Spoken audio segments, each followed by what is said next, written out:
I'm here to talk about success, right?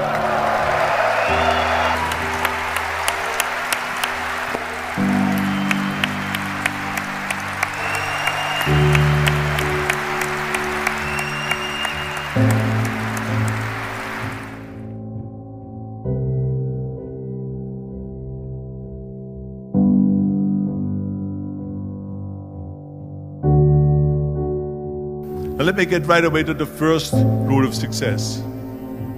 The first rule of success is to have a vision. You see, if you don't have a vision of where you go, and if you don't have a goal where you go, you drift around and you never end up anywhere.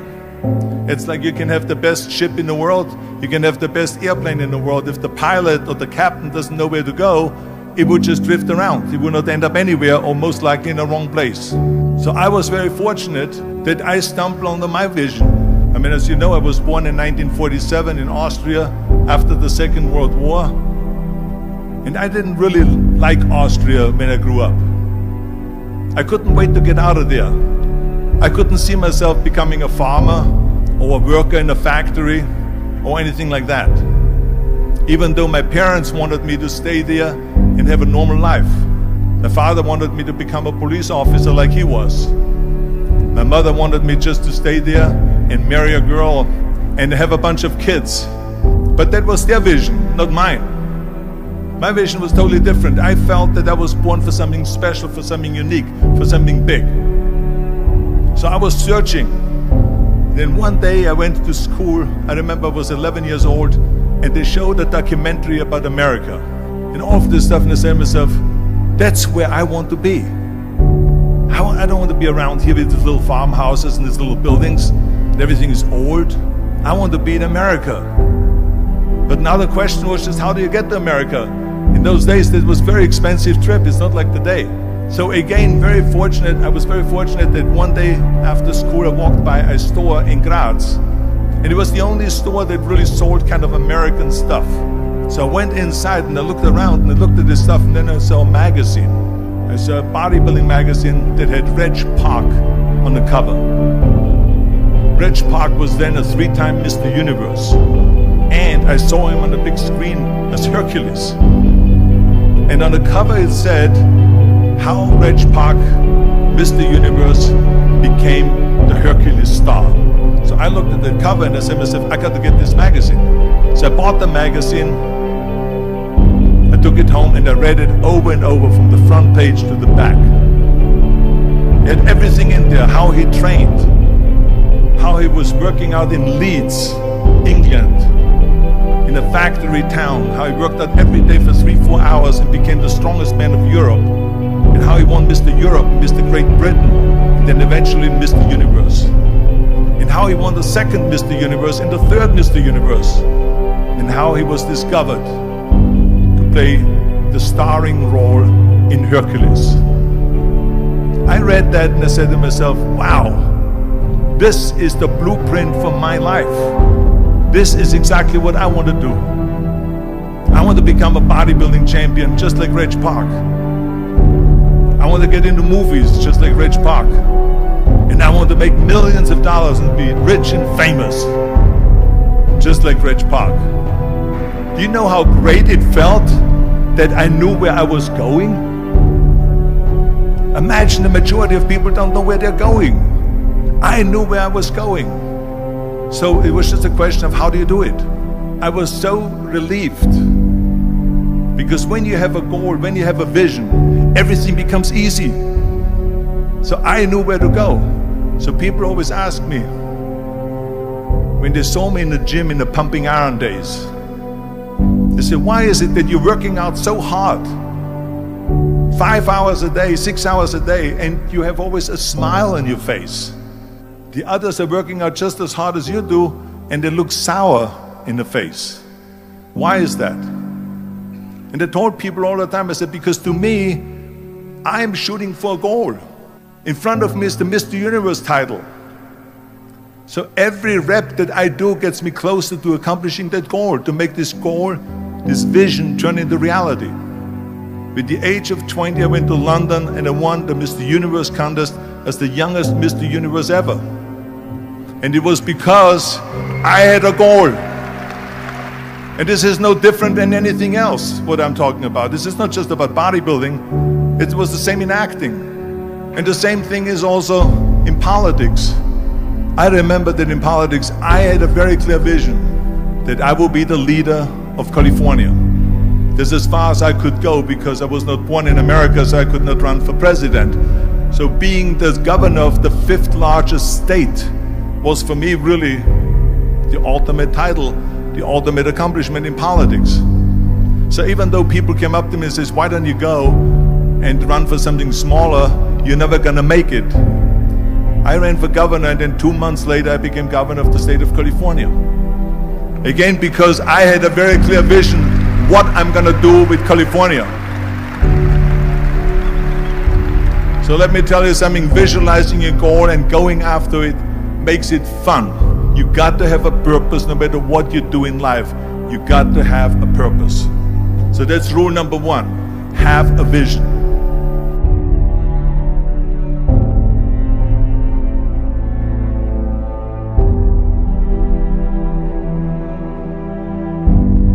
Rule number 2 is, don't listen to the naysayers. Everything I ever did, the thing that I heard out of people's mouth was, that's impossible. That can't be done. Or no. I remember when I wanted to be a bodybuilding champion, including my parents and everyone else around me, said this is impossible. That is exactly what I heard, and of course I proved to the people that it can be done.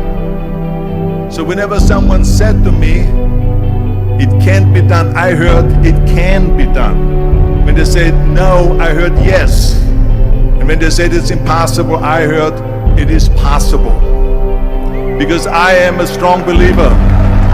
I'm a strong believer what Nelson Mandela said, that everything is always impossible until someone does it. Well, I'm gonna be the one, I said to myself, I'm gonna do it and I'm gonna show it to them. Maybe it has never been done before. That's perfectly fine with me. But I'm gonna do it. And I did not listen to the naysayers. The same was also when I went into, not just in bodybuilding, they said no. When I wanted to come to America, when I wanted to go to America, they said it's impossible. There's no money that you have to fly even over there. You have no money when you go over there to live with. And what do you think, they're gonna wait for you? They have plenty of big bodybuilders over there. It was all no, no, and it can't be done, it's impossible. And I remember then that the same thing happened also when I'm in the show business. I won 13 world bodybuilding championships altogether, and now I said to the agent, the Hollywood agent, I want to get into movies. He said, that's funny, Arnold. I asked a studio executive, I say, I want to get into movies. I want to be a leading man. He started laughing. So they all say it's impossible. I said, why is it impossible? He says, because look at how big you are. You weigh 250 pounds. Hercules bodies and muscular bodies weighing 20 years ago. And then they told me, it says, and your accent, even if you reduce all your body weight and everything and have a normal body, I said, your accent, I mean, it will go give people goosebumps. With the German accent, it will get people the creeps. They will get scared. He says, no one in Hollywood ever has become a leading man that had an accent. That's the kind of stuff that I heard. They said, no, you see, it's impossible. And plus your name who can pronounce Schwarzenschnitzel or something like that. No one can pronounce that, so forget about it, Arnold. This is the kind of thing that I heard. Now that's very encouraging, isn't it? But you know something? I didn't give a shit. I said to myself, in bodybuilding I worked out 5-6 hours a day. I'm gonna do the same thing now for acting. And of course I went to college to study English, accent removal, acting classes, and all of this stuff, all day long. I worked and I worked and I worked. And within a short period of time, I made one movie called Hercules in New York, which of course went right into the toilet. But it didn't discourage me. I still had the same vision. And And then all of a sudden, I was asked to star in Conan the Barbarian. And after I did Conan the Barbarian, the director at the press conference said to the press, he said to the press, if we wouldn't have had Arnold, we would have had to build one.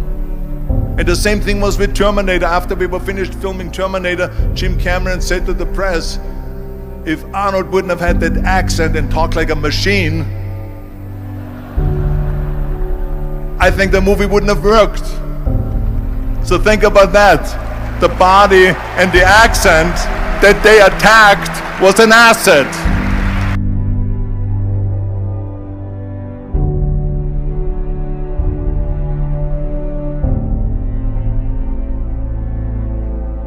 And the next thing, the third point that I'm going to make to you is work your ass off. There is no magic pill.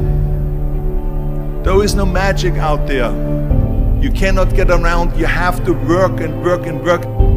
And it drives me crazy when people say that they don't have enough time to go to the gym for 45 minutes a day and work out. Or to do something for 45 minutes to an hour a day to improve. If it is physically improve or if it is mentally to improve. Imagine you read 1 hour a day about history. How much you will learn after 365 hours in 1 year. Imagine if you will work on the business, on some business that you want to develop every day for an hour. Imagine how further along you will go and get. So it drives me nuts because we have, when people say we don't have the time, we have 24 hours a day. We sleep 6 hours a day, so that gives you still 18 hours. So there's someone shaking their head out here in front. They say probably, I don't sleep 6 hours, I sleep 8 hours, right? Or just sleep faster. So we have 18 hours a day. The average person works around 8 to 10 hours. So let's assume it's 10 hours, so we have 8 hours left. Then you travel around an hour a day, maybe 2 hours a day. So now you have still 6 hours left. What do we do with the 6 hours? Then we eat a little bit, then we schmooze a little bit, talk a little bit to people and all that stuff. But you can see how much time there is available if you organize your day. So you got to work hard. I mean, let me tell you something. When I went to America, I went to college. I went and worked out 5 hours a day. And I was working on construction. Because in those days in bodybuilding, there was no money. I didn't have the money for food supplements or anything. So I had to go to work. So I worked on construction. I went to college. I worked out in the gym. And at night, from 8 o'clock at night to 12 midnight, I went to acting class 4 times a week. So I did all of that. There was not one single minute that I wasted. I became very friendly with Muhammad Ali in the 70s. And Muhammad Ali worked his butt off. And I saw it firsthand. And I remember that there was a sports writer that was there in the gym when he was working out and he was doing sit-ups. And they asked him, how many sit-ups do you do? And he said, I don't start counting until it hurts. Now think about that. He doesn't start counting his sit-ups until he feels pain. That's when he starts counting. That is working hard. And so you can't get around the hard work. It doesn't matter who it is.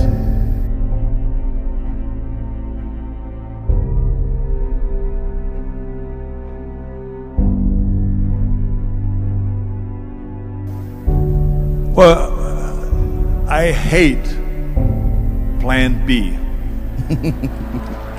But when you start doubting yourself, that's very dangerous. Because now what you're basically saying is that if my plan doesn't work, I have a fallback plan, I have a plan B.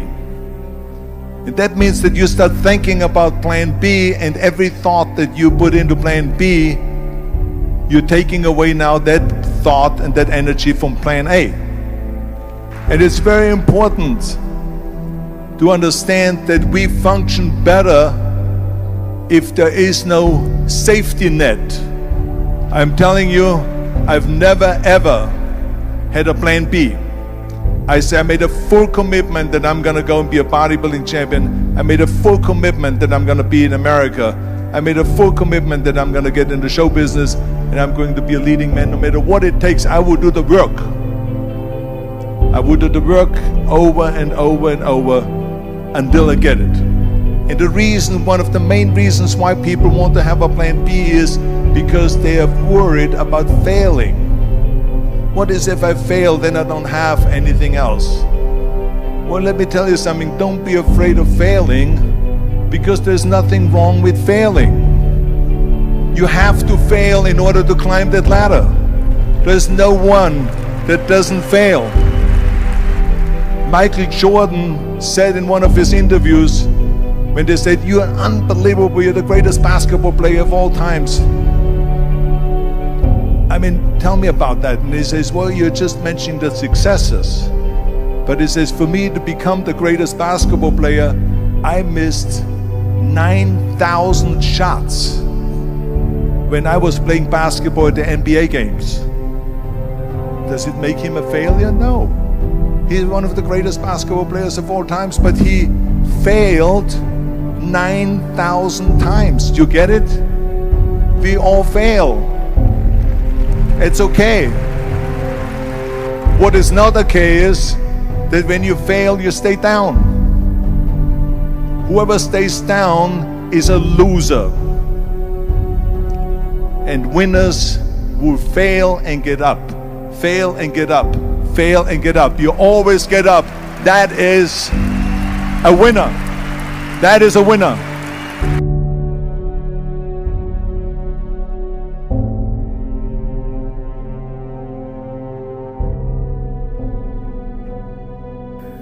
This is one of my 6 rules to success. You can only feel complete as a person if you think about what can you do for your fellow member around you that maybe needs help.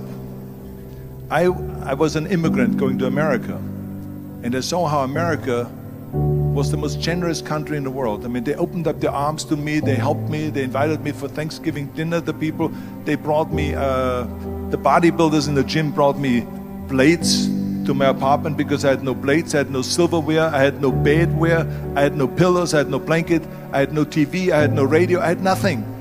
They brought it to my apartment. And I said to myself, as an immigrant that is being embraced with open arms, that I need to go and make sure that I give something back. And this is when I started feeling obligated, and I said to myself, so what can I do? I'm a bodybuilder, what can I do? Well, then I realized, when I saw Special Olympics, that I can help and train Special Olympians. And so we started getting involved in Special Olympics, and in no time, I proposed to them to start powerlifting in Special Olympics. And it became the #1 sports in Special Olympics, powerlifting. They always have a packed hall of 5,000 people. And I became the national trainer and the international trainer of Special Olympics. And I tell you, I felt so good. I felt better than winning a bodybuilding competition, going to one of their competitions and seeing 100 of those athletes from all over the world competing in powerlifting and being happy and being included and being felt that they're equal to all of us. It was the most unbelievable feeling, and this is why I got so excited about it that then after that I started, going around to military bases in America and training our military personnel.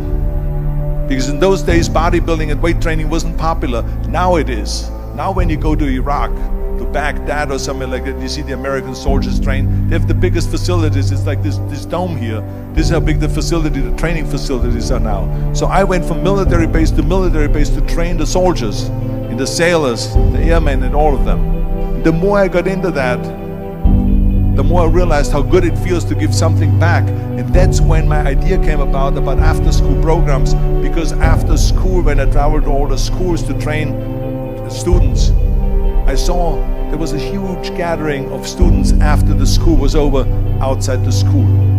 And I asked the school principal, what are all the students doing? He said to me, Arnold, you have to understand that 70% of the kids in our schools, they come from parents where 70% of the parents are both working. So therefore there's no one there picking them up. So that's got me the idea to start after school programs, to keep those kids in school while the parents are working, and to offer them homework assistance, tutoring, sports and fitness programs and arts programs, music and painting and so on. And it became a huge success. Then of course when 2003 happened, where there was a governor's race in California, I said to myself, now is my chance to jump in there and to really give everything. And people said to me, are you crazy to run for governor? When you're governor, he says, you cannot go and make movies anymore. I mean, I know that you can't run the state and make movies. Of course not. He says, well, you would lose all these millions of dollars. I mean, you're getting 20, 25, $30 million a movie, you will lose that. I say, I don't care. I say, all the money that I made is because of America.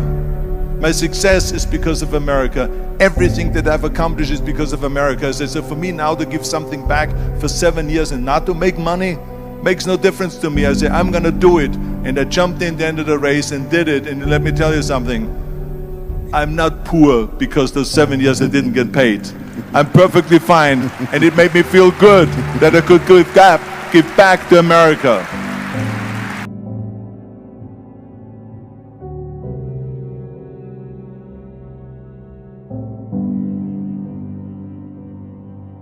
Well, I think that every day we are benefiting from someone helping us. That's why I said earlier, there's no such thing as a self-made man.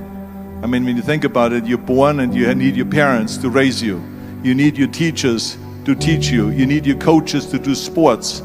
And so when I think about back of the people that helped me, I remember that everything I did always needed help. Think about it when someone says, Arnold, you're the greatest self-made man. I said, you can call me anything you want, but don't ever call me self-made man. I said, because I did not get to that point by myself. I mean, think about just to be successful in the movies. The only one that makes you successful in the movie is the people that go to see the movie. So how can you say to yourself, made man, when you need millions and millions and millions of people all over the world to go and see your movie? So people, then the press looks at it and says, this guy is a big box office success. It's the people, it's you. Imagine if Jürgen and I both think that we're self-made people and this hall right now is empty. No one here. Do you think this will be a successful conference? No. Who makes it successful is not him and me. We are just one little molecule that is added to the equation. But you are the ones that make this conference a successful conference. So thank you all of you for being here today. You are the ones that is making it big.